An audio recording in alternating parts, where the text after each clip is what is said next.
रविदास जी को तो वहां बैठा लिया अपने साथ और परमात्मा पहुंच गए सतलोक में। संदेश कर दिया वहां से कि तैयार करो। पहले बैलों से यातायात होती थी क्योंकि रास्ते नहीं थे, ना बैल गाड़ी चला करती थी। बैल आगे पीछे चलते थे एक दूसरे का रस्सा बांधकर, और बैलों के ऊपर जैसे गधों के ऊपर थैले रखते हैं ऐसे बैलों के ऊपर कमर पे थैले रख के ये बंजारे यानी व्यापारी लोग व्यापार किया करते थे। किसी में जैसे 100 बैल हैं, 100 बैलों में मनमाने एक एक मन वजन 1.5 मन तो डाल ही देते थे। तो कोई शक्कर डाल रहा है, कोई चावल ले रहा, तो ऐसे लाते थे पहले। इनको बंजारे बोलते थे। बंजारे यानी जो बनज करते हैं, जो सौदागर होते हैं, उनको उसमें बंजारा कहते थे। और बंजारों के लिए साधन ये बैल ही होते थे। बैलों के ऊपर सामान रख कर आते जाते थे। जिस कारण से परमात्मा ने एक बंजारे का रूप बनाया, केशव नाम रख लिया, और सतलोक में गए। आदेश पहले दे दिया था कि सामान बना बनाया बैलों के ऊपर, उन जीवात्माओं को आदेश दिया। अब यहां आप देखते हो कि परमात्मा का सारा ही उसका लोक है। और वहां जाके भगवान ने 9 लाख बैलों पर बड़ा बड़ा सामान रखा, और वो खाना खिलाने वाले सेवादार भी ऊपर से आए बंजारे बनके। और काशी में आगे 1 सेकंड में, 1 पलक में, गरीबदास जी ने लिखा है 1 पलक, पलक इतनी होती है, सतलोक से नीचे उतर गए सारे के सारे। और इतनी दूर से फिर चलते हुए आ रहे, बिल्कुल समय पर वहां लगा कर टेंट तंबू और भंडारा शुरू कर दिया। सिकंदर लोधी दिल्ली का बादशाह जो परमात्मा के से बहुत प्रभावित थे, उनको बहुत से सुख दिए थे। शेख तकी नाम का एक धार्मिक गुरु था, और वो सिकंदर लोधी दिल्ली के बादशाह का खास धर्म गुरु था, जो कबीर परमात्मा का विशेष विरोधी था। तो उसने एक चिट्ठी सिकंदर लोधी दिल्ली के बादशाह को भी दे दी थी कि आपको आपके गुरुजी बुला रहे, भंडारा कर रहे। अब उस चिट्ठी को पाके वो भी पहुंचे। वहां जाकर देखा भंडारा चल रहा था। शेख तकी ने यह सोचा था कि आज कबीर काशी छोड़ कर भाग गया होगा, और ये सिकंदर लोधी उसकी घनी महिमा सुनाता है दुनिया को, इसको भी पता चल जाएगा और इसकी आस्था उससे हट जाएगी। और शेख तकी इसी ताक में रहता था, किसी प्रकार राजा का मन उससे हटे और मेरी तरफ जुड़ा रहे। ईर्ष्या थी उसको। जब वहां जाकर देखा भंडारे चल रहे हैं, कोई खा रहा है, कोई लड्डू जलेबी कचौड़ी पकौड़ी दही बड़े, जो कुछ मांग रहे, जो खाद्य पदार्थ होती है, खांड घी देसी हलवा पूरी और खीर चावल, सब कुछ बना बना कर टेंटों के अंदर से भक्त ले जा रहे हैं और बांट रहे हैं। अब शेख तकी ने तो सोचा था वहां कोई नहीं मिलेगा, उसको गाली देते पाओगे लोग इकट्ठे होकर, और वहां जय जयकार हो रही। वह भंडारा देखा तो कबीर जी जैसा था, ऐसा स्वादिष्ट और ऐसी व्यवस्था के देखी न सुनी। पास बैठो को सबको जहां बैठे हुए भोजन मिल रहा है, और चलते हैं जब एक दोहर एक मोहर वो साथ मिल रही है।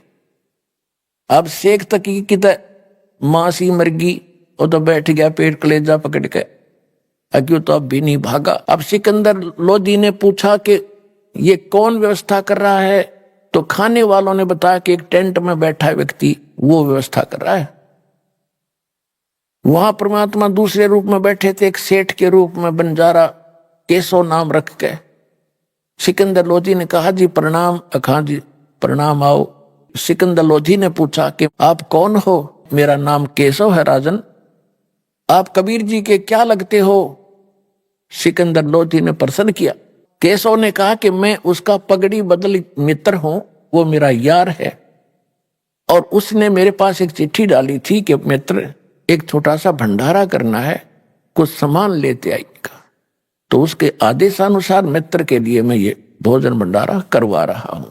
अब शेख तकी ये सुना कि ये तो न्यू कह रहे छोटा सा भंडारा है, इसको जितना लाखों 18 लाख व्यक्ति भोजन खा रहे, उसका तो और घड़ों पानी गिर गया।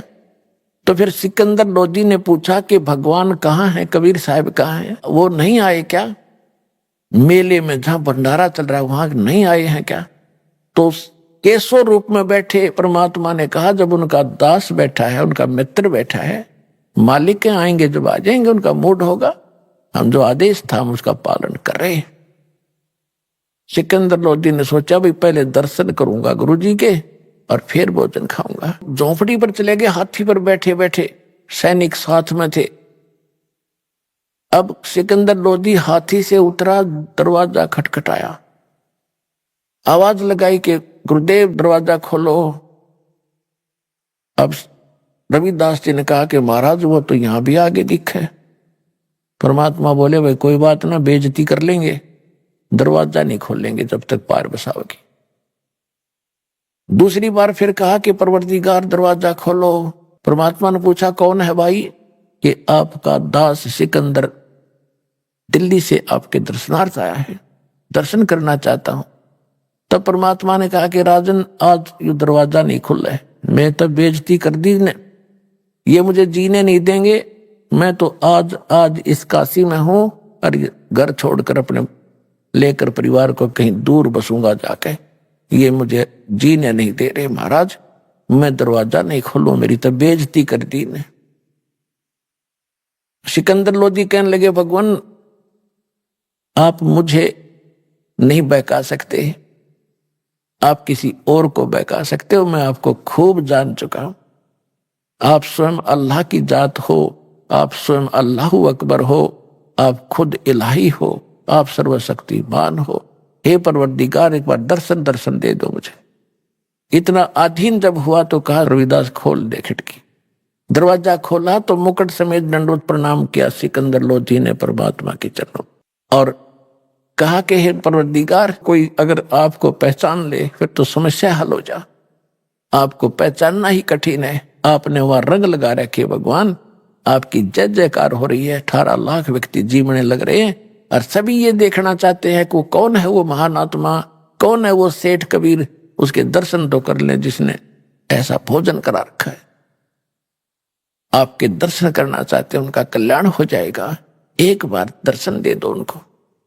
कहते हैं परमात्मा खड़े हुए वहां पर, जो ही झोंपड़ी से बाहर आए आकाश से एक मुकुट आया, सुंदर मनोहर मुकुट, और ऊपर से फूल बरसने लग गया आकाश से परमात्मा के ऊपर, कबीर साहब के ऊपर।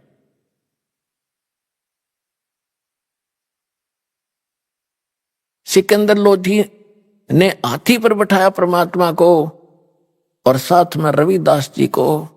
रविदास जी चमर कर रहे थे परमात्मा कबीर जी के ऊपर, ये सफेद सफेद ये पूछ सी होती, इसको चमर बोलते हैं। तो सिकंदर लोधी ने प्रार्थना करके दिया, हे भक्त मुझे भी सेवा दे दो, आप तो रोज ही सेवा करते हो। तो वो चंवर लेकर के सिकंदर लोधी कबीर भगवान के ऊपर चंवर कर रहा है और हाथी पर बैठे सभी आ रहे हैं। मेले में प्रवेश हो गए जहां भंडारा चल रहा था, लोग देख रहे हैं कौन है कबीर की। वो आ गया कबीर जिसके सिर पे मुकुट है और जिसपे ये सिकंदर लोधी सेवा कर रहा है। सब देखकर जय जयकार कर खड़े होकर देखे, क्यों मालिक के दर्शन से ही खुशी हो। अब सब जगह जय जयकार हो रही है। सारे मेले में घूम के फिर एक तंबू में से, जहां दूसरे रूप में मालिक बैठे थे केशव रूप में, वहां से एक सेवादार गया और हाथी पर बैठे भगवान से प्रार्थना की कि हे परवरदिगार आपको आपका मित्र केशव याद कर रहा है।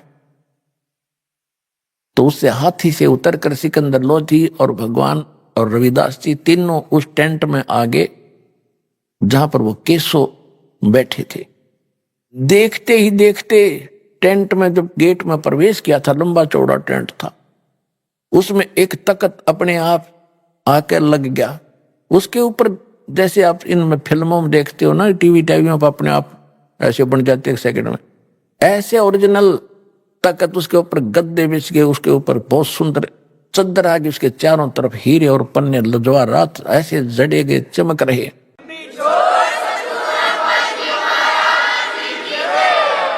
केशव ने खड़ा होकर कहा कि महाराज विराजो। उस तख्त पर भगवान बैठ के बीच में और टेंट को साइड से ऊंचा कर दिया, ऊपर ऊपर रह गया। और फिर 8 पहर तक 24 घंटे तक केशव प्रसन्न कर रहा है और कबीर जी उत्तर दे रहे हैं। यानी 24 घंटे परमात्मा ने सत्संग सुनाया। जो भक्तात्मा, जो दूर दूर तक साधु संत आए थे, भक्त आए थे, और मोहन भोजन खिलाया 3 दिन तक, और 24 घंटे लास्ट में सत्संग सुनाया। तो मालिक के सत्संग को सुनकर लाखों की संख्या में परमात्मा के शिष्य बने। तो परमात्मा ने एक तीर में कई शिकार करे। एक तो उनकी फड़क निकाल दी जो भगवान के पीछे पड़ रहे थे। उधर से वो जो जैसे पुण्यात्मा हो, आप हो, आपके और भाई बहन हैं, कोई जगन्नाथ पर जाते हैं, कोई अमरनाथ पर जाते हैं, कोई राधा स्वामी पर जाते हैं, कोई दंडन सतगुरु पर जाते हैं, कोई निरंकारी के, या कोई वैसे मंदिर माताओं की पूजा करे। ये सब भक्ति के लिए, भगवान के लिए तो भटक रहे हैं। और उस समय जो घर त्याग के आश्रमों में रह रहे थे, वो भी तो उसके प्यारी आत्मा थी भगवान की, वो भगवान के लिए तो भटक रहे थे। 3 दिन अपने बच्चों को वो भोजन खिलाया, और उनके 10-10, 20-20, 50-50 वर्ष के वो सोना चांदी 2 रुन जाते बेची होंगी, ताकि ये खा पी लेंगे भूखे मराण इस गंदे लोक में। इन पार तो जब होना है, जब कलयुग का यो समय आना, तब तक भी उनको राहत देंगे, दोबारा पहला नाम देंगे, उनको चार्ज करके चलेंगे। तो भगवान आपके लिए कैसे भटक रहे हैं? तो प्रसंग जो दास आपको आज क्लियर करना चाहता है, यदि तुम सभी उसके लिए तड़फोगे, भक्ति करोगे। जब 18 लाख आदमी, काशी में तो मेरे ख्याल में आधा भारत 18 लाख को नहीं खिला सकता था उस समय, एक दिन में एट ए टाइम। और जब सतलोक से उनके लिए भेज दिया, तो यह 7 अरब हैं, 8 अरब हैं ये पूरे संसार की आबादी, उनको खिलाते उसने के देर लगेगी अगर आप भक्ति करोगे। तो ये वो भगवान है।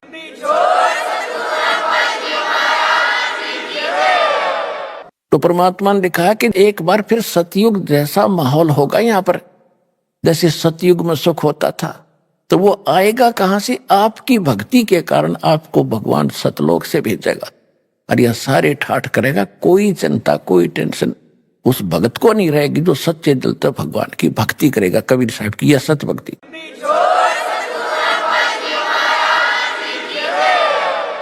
दास जो ये वचन बोल रहा है, ये किसी डूम भाट के गीत नहीं है, ये भगवान की बताई बातें हैं।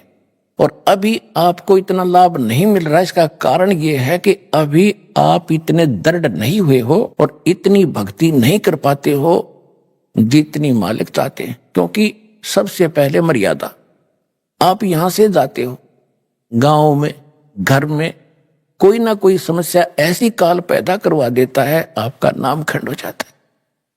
और परमात्मा कहते हैं, अनंत कोट बाजी तहां मन रचे सकल ब्रह्मंड, गरीब दास में क्या करूं यो काल करे जीव खंड।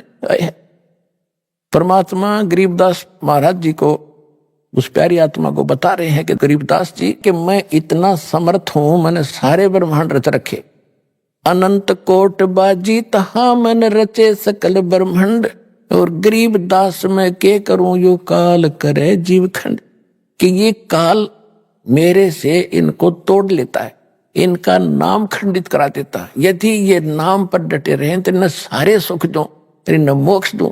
तो अंत में भगवान भी दुखी हो जाता है कि मैं क्या करूं, ये खंडित करवा देता कोई न कोई बकवास करवा के, फिर मैं नहीं कर सकता, इनको कोई लाभ नहीं दे पाता, जिस कारण इनको अविश्वास हो जाता है। फिर ये मुझसे दूर चले जाते हैं, और फिर तो सदा दुखी रहना ही रहना है इनको, मेरे से दूर होकर के फिर सुख कैसा।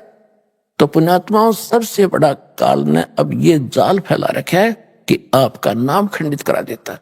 फिर आपको आपत्ति आनी है, से नाम भी ले रखा है, फिर अविश्वास हो जाता, वहां भी गया था, मुझे कोई लाभ नहीं मिला, चलो कहीं और धक्के खा ले। तो फिर तो धक्के ही धक्के यहां से जाने के बाद।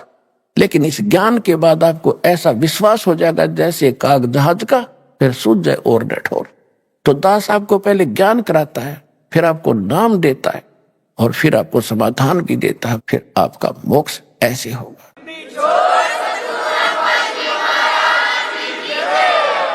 तो परमेश्वर ने कहा था कि कलयुग जब 5500 वर्ष बीत जाएगा, उसके बाद पूरे विश्व में सतयुग जैसा व्यवहार होगा, सतयुग जैसे विचार होंगे, और पूरी सृष्टि, पूरा विश्व नाम लेगा मेरा। और मेरे बच्चों को फिर लाखों, करोड़ों, अरबों की संख्या में, खरबों की संख्या में अब परमात्मा पार करेगा। आप दृढ़ता से लगे रहना दास के विचारों पर विश्वास करके। ये भगवान के विचार।